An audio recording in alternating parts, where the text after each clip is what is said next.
Best varicose veins చికిత్సనే పొందండి. నొప్పి లేని చికిత్స కోసం సంప్రదించండి ఎవిస్ హాస్పిటల్.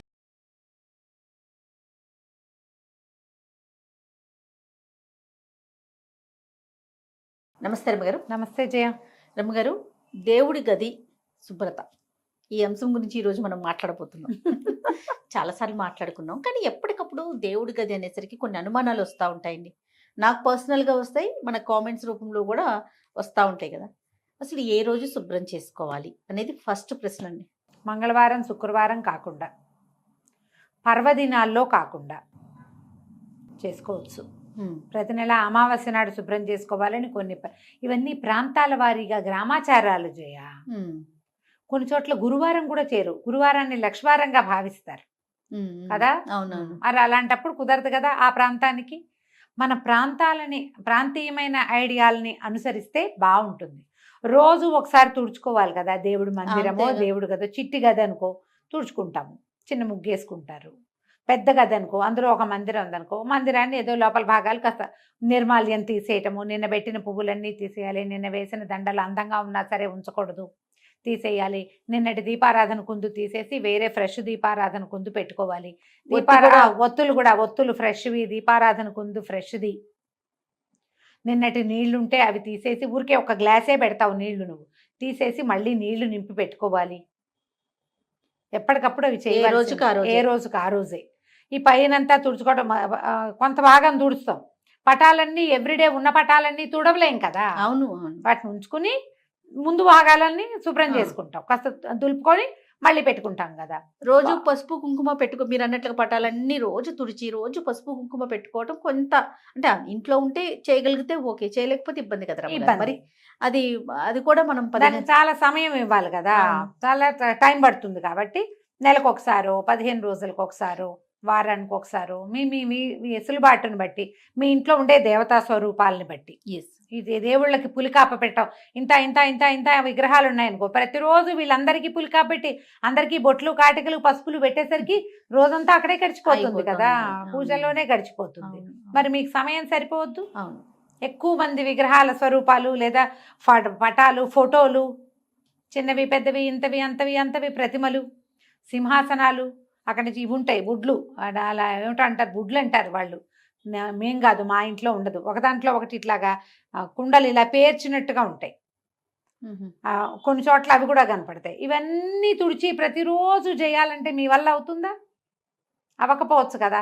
అందుకని ఇలా పెట్టుకోండి. దీపం వెలిగించుకునే కుందులు, లేకపోతే లక్ష్మీ వలయం అంటారు, అలాంటివి, అవి కూడా రోజు దీపపు కుంది ఎవ్రీడే కడగాల్సిందే. నిన్న నూనె పోసిన దాంట్లోంచి ఒత్తులు తీసి మళ్ళీ వేస్తాం జిడ్డు దాంట్లో, అది చేయకూడదు ప్రతిరోజు. అందుకని దీపపు కుందులు 4 2 ఎన్నో ఉండాలమ్మా, స్పేరు. ఇది తీసి ఇవతలు పెట్టి అది పెట్టుకోవాలి, ఫ్రెష్ పెట్టుకోండి.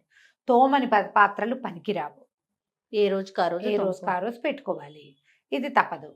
అక్కడి నుంచి ఈ ప్రతిమలు కూడా మన ఇంటికి ఎవరైనా ఈ పండగలకి కాదు, తీర్థయాత్రలకు వెళ్తారా జనము, ఫ్రెండ్స్, వాళ్ళు వీళ్ళు, చుట్టుపక్కల వాళ్ళు, కిందింటి వాళ్ళు, పై ఇంటి వాళ్ళు, పక్కింటి వాళ్ళు, మన చుట్టాలే, మనక్కైలే, ఆ ఊరు ఈ ఊరు వెళ్ళే ప్రతి చోట నుంచి ఇంత వరకు పట్టుకొస్తారు ఫోటోలు. ఎంత ఓపిక మంతులో అయిందా. ఆ రాగానే మన ప్రసాదం ఉంటుంది, జేజా తీసుకెళ్ళిపోయి పెట్టు అని దేవతా మందిరంలో పెట్టావు. మళ్ళీ ఆ జేజికి ఓ దీపారాధన, ఓ నైవేద్యం, ఓ బొట్టు, ఒక పువ్వు, వ్యవహారం చెయ్యాలి. పెట్టేవా చెయ్యాలి, ఖచ్చితంగా పెట్టద్దు. అసలు వాటిని ఏం చేయాలో అర్థం కాని పరిస్థితి. ఇప్పుడు చాలా వచ్చింది. ఇది వరకు రేర్గా ఒక తిరుపతి ప్రసాదం వచ్చేది, ఇప్పుడు మహాప్రసాదం కింద అసలు అమృతం దిగినట్టే లోపల. హాహా, ఇవాళ మన జన్మ ధరించిందని అనుకునేవాళ్ళు. ఒక్కొక్క వారం జయ ఎవ్రీడే తిరుపతి లడ్డు తింటున్నా జయ నేను, ఎవ్రీడే. అవునండి, వేరే స్వీట్ తినక్కల, లడ్డు ప్రసాదమే. బాలాజీ తయారైపోతాడు తెల్లవారేసరికి, బంగారకొండ వస్తున్నాడు అట్లా. సరే, ప్రసాదం అంటే నోట్లో వేస్తాము, ఈ ప్రతిమల్ని ఏం చేయాలి? దేవుడు పెరిగిపోతుంది కదా.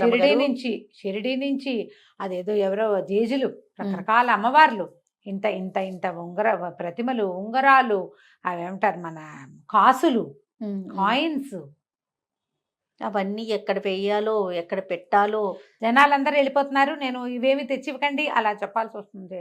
అవును, చాలా తప్పుగా తోస్తుంది. కానీ ఏం చేయాలి, ఏం చేస్తాం? ఎన్ని దేవుళ్ళన్నా చేరుస్తాం. అవును కదా. నేనైతే మీకు ఓపెన్ గా కెమెరా ముందు చెప్తున్నా, మా అక్కకైతే చెప్తా ఉంటాను అనమాట. ఆ. అక్క నువ్వు తీసుకురాకే, నువ్వు వెళ్ళి దండం పెట్టుకో, నా గురించి కూడా దండం దండం పెట్టుకో పెట్టుకో. గానీ. నేను అందరికీ ఎందుకంటే చెప్తా ప్లేస్ జయ. చాలట్లేదు. ఎక్కడికైనా వెళ్ళాము బయట అనగానే వాళ్ళకంటే నన్ను చెప్పలేదు. తలుచుకోండి, నన్ను అక్కడ తలుచుకోండి, గుళ్ళో తలుచుకోండి అని అవును. చెప్తా. నేను తలుచుకుంటానమ్మా, నేను చెప్పట్లా అవును ప్రతిసారి. అవును గుళ్ళో టెంపుల్లో కూర్చుంటే కళ్ళు మూసుకుని మొత్తం మన కిందింటి వాళ్ళు, పై ఇంటి వాళ్ళు, పక్కింటి వాళ్ళు, సమస్తమైన వాళ్ళు, మనతో మాట్లాడే వాళ్ళు, అందరూ. మాట్లాడకుండా రోజు కనపడే వాళ్ళని కూడా ఒకసారి అందరిని తలుచుకుని, భగవంతుడా నీ యొక్క కృప, నీ ఆరాలో, నీ ఏమంటారు తేజో తరంగంలో నేను ఉన్నట్టుగానే వాళ్ళకు కూడా ఎంతో కొంత అవకాశం ఇవ్వనైనా అని ఓ దండం పెట్టుకుంటా. మొత్తం గుంపందరినీ తలుచుకుంటాను నేను. అదే. అక్కడి నుంచి మా పిల్లలు, మా సొంత సమాజం ఉందిగా, వీళ్ళందరినీ పేరుగా వాడికి పిల్లలు కలగాలి, వీడికి ఇల్లు రావాలి, వాడికి ఉద్యోగం రావాలి, వాడికి ప్రమోషన్ రావాలి, వాళ్ళ పిల్లలు బాగా ముందుకు రావాలి, ఆడపిల్లలకు పెళ్ళిళ్ళు కావాలి, ఇవన్నీ పేరున దండాలు పెట్టుకుంటాను చెయ్య నేను అందరినీ. ఇప్పుడు మనకి ఇక్కడ సమాజం ఎంత పెద్దది. అదే కదా. కెమెరామెన్ రోజువారీ కనిపించే ప్రతి కెమెరా పిల్లవాడు ఊళ్ళో గుర్తొస్తాడు నాకు. ఓ, సూపర్. అందరినీ గుర్తు చేసి ఆ పని చేస్తే చాలు, సరిపోతుందా? తెస్తే ఓ లడ్డు తెచ్చి అందరికి పంచి పెడితే ప్రసాదం నేను సరిపోతుంది. అంటున్నా, ప్రసాదం కాబట్టి తినేసాం, లడ్డూనో ఇంక ఏ ప్రసాదం అయితే ఆ ప్రసాదం. అంతే. ఈ ప్రతిమలు ఫోటోలు ఎక్కడ పెట్టాలి అదే చెప్తున్నాం. మన ఇంట్లో వాళ్ళకైతే చెప్పగలుగుతాం, బయట బయట వాళ్ళకి వాళ్ళకి చెప్పలేం చెప్పలేం కదా. కదా రమ్మగారు. చెప్పలేము. కానీ ఇది కరెక్ట్ కాదేమో కదండి. Correct ఇలాంటి కాదు. ఎక్కడ పడేయలేము, పెట్టుకోలేము. సమస్య కాదు. ఖచ్చితంగా సమస్యే. తర్వాత కొంచెం పుస్తకాలు అది రమ్మగారు, తగ్గించుకోను. ఏ పుస్తకాలు. అవును. అక్కడి నుంచి స్తోత్రాలు అవి ఆ, అవే కాదు జయ. ఇది వరకు రేర్గా ఒక్క భగవద్గీత ఉండేది, ఆ, ఆ. రేర్గా ఒక్క విష్ణు సహస్రనామం ఉండేది. అలా కాకుండా ప్రతి పెళ్ళికి, పేరంటానికి, ఫంక్షన్లకి, అవే కాకుండా ఇంకా ఏమంటారు మరణం తర్వాత జరిగేటువంటి మరణానంతర క్రియలు చాలా ఉంటాయి కదా, అన్నింటికి. సెరమనీస్ కి అన్నిటికీ దేవుళ్ళ పుస్తకాలు వేలకి వేలు వేసేయటం. ఇక పంచో అందరికీ పంచేయటం. అందరి దగ్గర 10 20 విష్ణు సహస్రనామాలు, 25 30 లలితా సహస్రాలు, 10 నుంచి 15 దాకా భగవద్గీతలు, ఇవి కాకుండా ఎన్నో. ఇవన్నీ దేవుడి మందిరంలోనో దేవుడి గదిలోనే చేరుతాయి. ఇదివరకు ప్రింట్ లేదు, ఇప్పుడు అన్ని ప్రింట్లే. అవును.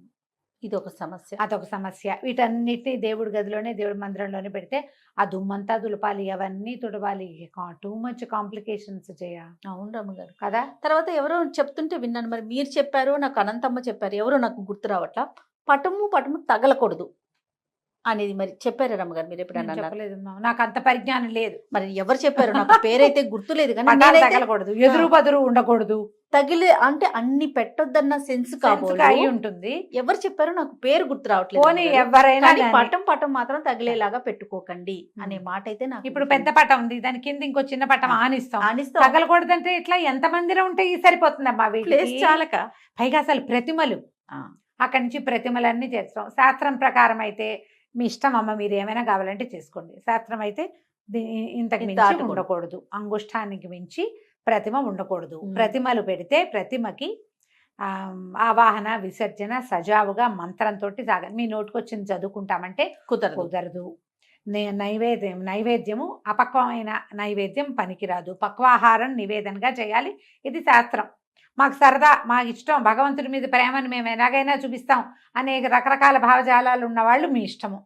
తర్వాత ఈ మధ్య ఫ్రేముల విషయం ఫ్రేమ్స్ కూడా ఫ్రేమ్స్ ఎలా పెడుతున్నారంటే, తంజావూరు పెయింటింగ్ తో చేసిన ఫ్రేమ్స్, అవి సిల్వర్ లోపల వెండితో చేసిన ఫ్రేమ్స్, బంగారం తాపడంతో చేసిన ఫ్రేమ్స్. మరి అవన్నీ పెళ్లిళ్ళకి, ఫంక్షన్లకి గిఫ్ట్లు వచ్చేస్తున్నాయి.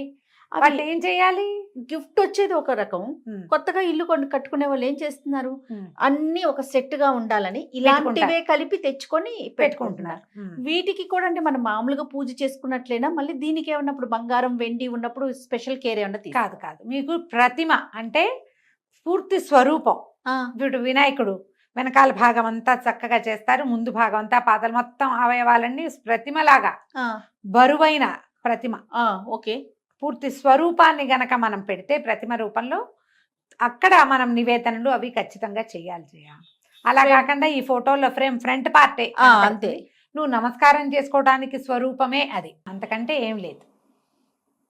ప్రతిమలు వేరు, అదేలేండి, ఫ్రేమ్స్ వేరు, విగ్రహం వేరు, ఇవి వేరు. ఫ్రేమ్స్, ఫొటోస్, క్యాలెండర్లు, ఇవన్నీ వేరు. మీరు వీటిని పెంచుకున్న కొందికి వాటిని తుడుచుకోవాలి, తీయటానికి మనసొప్పదు. అసలు మామూలుగానే వేయబోతే వేపకొమ్మ, వేసినప్పుడు వేపకొమ్మ, తీయబోతే అసిరెమ్మ అంటారు. అసిరెమ్మ తల్లి ఆమె తీయకూడదు. ముందు వేయకుండా ఉంటే సరిపోతుందిగా. అంతేగా. వేప చెట్టు వాకిట్లో వేసే వరకే సరదా. వేప చెట్టు గాలని ఎప్పుడైనా కొట్టేస్తా ఉంటే జేజీ, దాన్ని కొట్టకూడదు, అది ఒప్పుకోదు. అది అందరూ ఒప్పుకోరు చుట్టుపక్కల జనాలు. అందులో చాలా ఉంటుంది శక్తి, అవును. తీయటానికి వీల్లేదు. ఇప్పుడు ఇవి కూడా అంతే. మీరు ఇన్ని పటాలు ఇన్ని ఫోటోలు పెడితే అందరికీ పువ్వులు పెట్టాలా, రేపొద్దున నిర్మాల్యం అంతా తొలగించాలా, దాన్ని ఎక్కడ వేయాలనే ఒక ప్రశ్న. అవన్నీ ఉన్నాయి కదా. ఎన్ని మీరు ప్రశ్నలు. ఏదైనా పెట్టుకోండి, మీ చాయిస్, బట్ కాంప్లికేటెడ్గా చేసుకోవద్దు.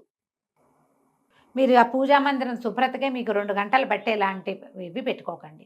మీ ఇంట్లో పురాతనంగా ఆనూచానంగా వచ్చినటువంటి దేవతా విశేషాలు ఉండుంటే సాలగ్రామాలు ఉంటాయి, పంచాయతీలు ఉంటాయి, శివ పంచాయతీలు ఉంటాయి, శివలింగాలు ఉంటాయి, అమ్మవార్లు అన్నపూర్ణాదేవి విగ్రహం ఉంటుంది అందరి ఇళ్లలో, వినాయకుడికి ప్రత్యేకమైన ప్రతిమ ఉంటుంది, గౌరీదేవి ఉంటుంది ఒక రాయి రూపంలో. ఇవి పాతవి ఉంటే మీకు ఏదైనా కలర్ఫుల్ ఫోటోలు అవి కావాలంటే గోడల మీద పెట్టుకోండి.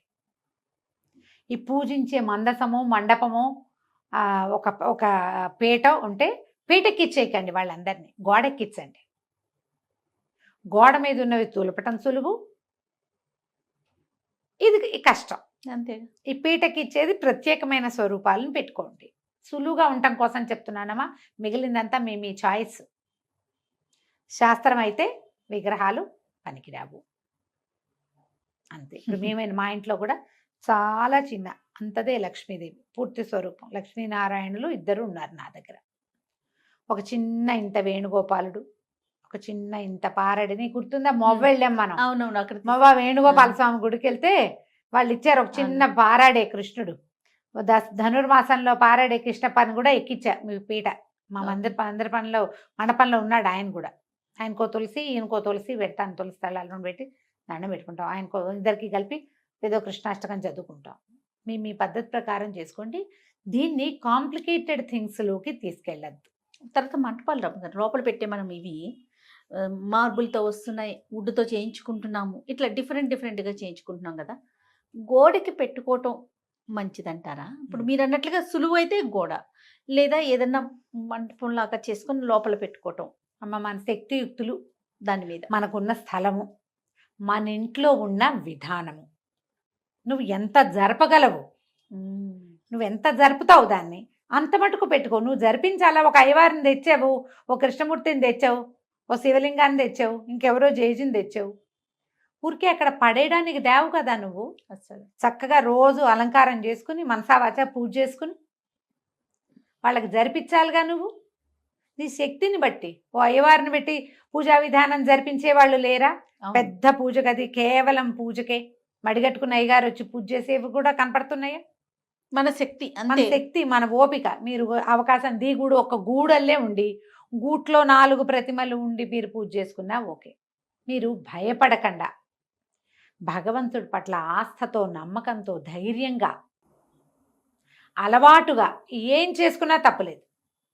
అందుకే ప్రతిమలు శాస్త్రం లేదు, కానీ మీకు కావాలంటే మీ ఇష్టం అని చెప్తున్నా కదా. అంతేగా. మీరు చేయదలుచుకునే ఉన్నా, మాకు ఇలాగే వచ్చు, మాకు ఇలాగే ఇష్టం, మేము ఇంతే చేస్తాం, మన ఇష్టం అది. మీకు ధైర్యం ఉంటే ఏం పర్వాలేదు. మీరు ఎవరైనా అడుగుతారు ఏమంటే పెట్టుకోకూడదు కదా అంటే, అవునా అని నువ్వు భయపడి ప్రాణాల మీదకి తెచ్చుకున్నావు అనుకో, అది కష్టం. అలా కాకుండా బిందాస్గా ఏం కాదు, నాకు మొదటి నుంచి అలవాటు, నేను ఇలాగే పెట్టుకుంటున్నా అంటే భయమే లేదు. ఓకే. ఏ కాంప్లికేషన్స్ లేకపోతే భయం ఏముంది? అంతే కదా. కదా, ఎలా కావాలంటే అట్లా పెట్టుకోవచ్చు. ఇప్పుడు గోడకి పెట్టి ఒక చిన్న చెక్కను కొట్టించి వాళ్ళకి అంతే కుదురుతుంది. ఓ 2-3 పటాలు పెట్టుకుంటారు, ఓ సీతారాములు, ఓ శివ పరివారం, ఓ వినాయకుడు, ఓ లక్ష్మీదేవి, చాలే. చక్కగా శుభ్రంగా దాన్ని చక్కగా పసుపు రాసి బొట్టుగా బొట్టు పసుపు పెట్టి ప్రతిమలో ఫోటోలకు చక్కగా రోజు బొట్టు పసుపు పెట్టడం, దండం పెట్టుకోవటం, 2 పువ్వులు పెట్టుకోవటం, కొంచెం కాస్త హారతి కర్పూరం వెలిగించుకోవటము, తర్వాత దీపారాధన చేయటము, ఒక అరటిపండు నీకు చేతొచ్చింది పట్టుకు వెళ్ళము నివేదన చేస్తావు. రోజు వెళ్ళేటప్పుడు చూసి దండం పెట్టుకోవడానికి కళ అయిన ఒక పూజా ప్రాంతం ఉండాలి. ఎవరికైనా అది ఉండాలి. అది నువ్వు ఇంతే పెడతావా, అంత పెడతావా, ఏదో పెడతావా, అదంతా నీ ఇష్టం. నువ్వు అది ఎంత శుభ్రంగా, ఎంత ఏమన్నాలంటే సార్టెడ్గా ఉంటే నీకు అంత బాగుంటుంది. ఓకే. దాని శుభ్రత మీద నువ్వు పూజ అంటూ పెట్టుకుని నీ నమ్మకాన్ని అక్కడ పెట్టినప్పుడు దాన్ని నువ్వు ఎంత బాగా ఉంచితే నీకు అంత బాగుంటుంది. ఎంత ఉంచగలవో అంతే పెట్టుకో. నువ్వు ఎంత బాగా ఉంచగలవో, ఎంత అంతే. అయితే నువ్వు చేయగలవో అంతది పెట్టుకో. అది నువ్వు ఒట్టి క్యాలెండర్లో లక్ష్మీదేవిని పెట్టుకున్నా సరే, ఆ ఏటా ఏటా మారే టీటీడీ వాళ్ళ క్యాలెండర్లోంచి ఒక మలయప్పని తీసుకొచ్చి పెట్టుకున్నా సరే, ఏదైనా సరే. కానీ నువ్వు చక్కగా ఒక దీపం పెట్టడం, ఒక దీపం పెట్టే అవకాశం లేకపోతే ఓ అగరవత్తి వెలిగించడం, తెల్లవారు లేచి అయ్యా స్వామి నువ్వు ఉన్నావు కాబట్టి నేను బతుకున్నాను నాయన అని ఒక దండం పెట్టడం, ఓ పువ్వో ఏదో పెట్టే అవకాశం. అవన్నీ కదా నిన్ను ధైర్యంగా బతికించేందుకు ఆసరాలు అవే కదమ్మా. అవును అవును. దాన్ని బాగా ఉంచుకోవాలి. తప్పకుండా దానికి ఏవేవో ఆలోచనలు చెయ్యొద్దు. ఎంత చేయగలరో అంత చేసుకోండి. తప్పకుండా రమ్య గారు. నమస్తే. నమస్తే జయ.